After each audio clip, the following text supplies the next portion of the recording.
Do you ever wake up and look at your life and wonder, like, what the hell happened? Who the hell have I become? Where am I? Kingsville? Why did you move to Kingsville? What was here that drew me? Not 100% sure I have an answer to that, but it's peaceful if you mind the chemtrails. There's lots of them. He's walking somewhere.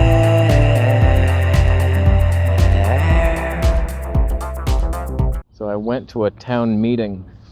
It was interesting. It's the first thing I've actually done in Kingsville. Like, I only grocery shop, and then sometimes I go to the beach, and that's literally all I've ever done. I went to the woods once. I walk my fiance wife to her clinic. So it's the one road, no one's ever on it. It's the downtown. Not one soul has ever. I saw one guy walk into his car from a restaurant once. Nobody walks here though. I'll never meet anyone, but whatever. I went to a town meeting, and it was a secret meeting that people gather. It started during the times of 2020, those magical moments we all had together where our parents fell for things and they're dead now. That was fun. So we saw a talk about foot health. Wasn't high on my list of priorities of things to know, but whatever, that was the only thing happening. And it's a meeting like every 2 weeks. And sometimes there's a talk, and there's a little like farmer's market thing, and everyone's awake there. And well, not everyone, but there's all kinds of people. So I went, and it was interesting. I learned what I already knew, that barefoot shoes were amazing. It was funny. Some guy was selling corn chips, deep fried in beef tallow. And he was like, here you go. And he offered me one. And I was just like, you don't even know me, do you? What were you thinking? Not only is that not vegan, it's not raw, it's not super high protein, it's so many wrong things. And I was just like, oh, sorry, I don't eat that. And he's like, what? Well, how come? It's like, well, there's cheese in it.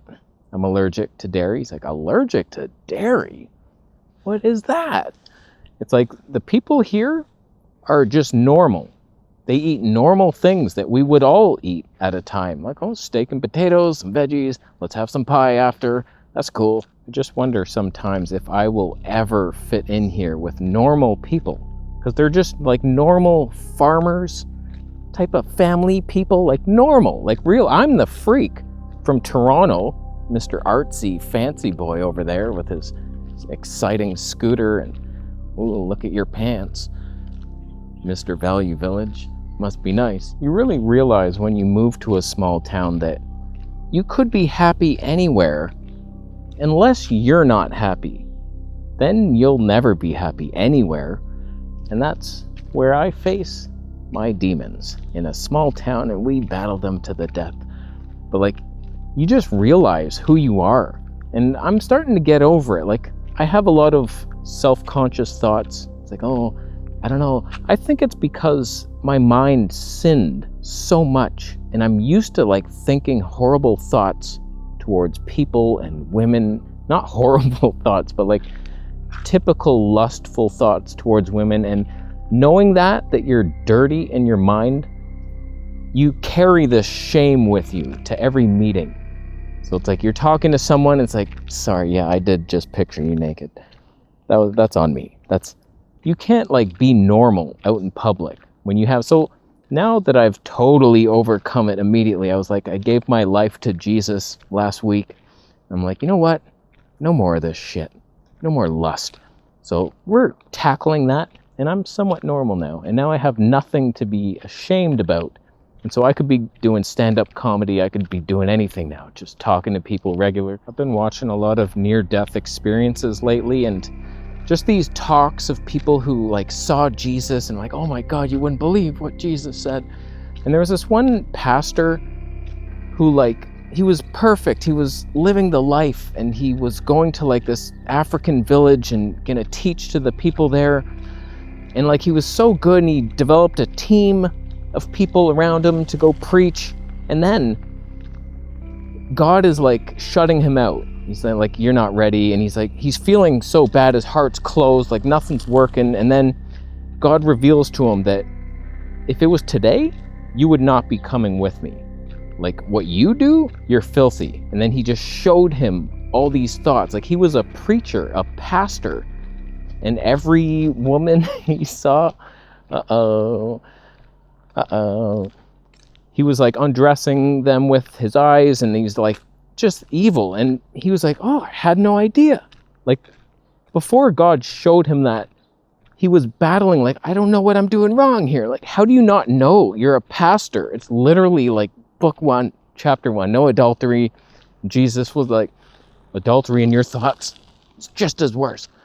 Bad. You know that feeling you walk into a room full of people, like you're at some town meeting and it's like a bunch of people and it's like, I don't know who to talk to. I don't fit in anywhere. I don't know about this. And when you get to know the people, then you come out of your shell and then you're just, I feel like I'm the life of the party. I could be doing stand-up comedian talks there. And I might one day once I muster up the courage.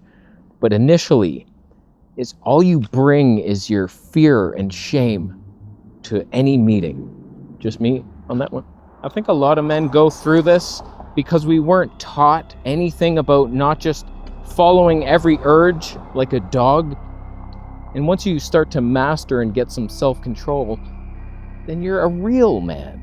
And then you can inspire your son and be a good dad. But until then, you're a criminal. And you don't really know how to act in public. So I think if men were taught at birth to not be pig-like in our desires, we might fit better into society and would bring something to the table to offer. What's biting me? So these are all the things I'm learning after moving to a small town. Because once the big city lights are turned off, you're faced with your own self and you have to face him. And there's darkness in everyone. And so I've been dealing with that, and it's not easy, it's not pretty at times. But once you battle that demon, you punch him in the dick, you move on, and then you start living your life. So there's a lot of fun things coming up in Kingsville. You wouldn't believe the summer ahead. There's some like Highland games. It's like this Viking death match where people kill each other or something. And they're lifting like strongman competitions. I obviously won't be in it, I'm a vegan. But like tons of little events. There's a car show soon. You wouldn't believe the exhaust that we could all breathe in together. So like things are gonna start happening here, and we're gonna join society. Not after this video gets out. I'll be put on public arrest. So should be fun times at some point. We'll film some cool things, but it's been a tough winter, and facing your fears and demons is never easy, but it's better than ignoring them and letting them fester until you're an old, useless man who can't even fight them anymore because you're weak-minded. You're in a bathtub. Your stupid bathtub's too cold. Don't even pay for hot water. Grow up. Just thumb up the video, old man. You could, it is your right to thumb it down, but it's likely because you're making cockroach bread, and just because it's slightly higher protein than Wonder Bread doesn't make it any more digestible. And there's still probably glyphosate on it. Cockroaches love glyphosate. It's like a seasoning to them. So you're a loser. Thank you for the Bitcoin donations, and I'll be leaving. Subscribe for more, and I'll see you.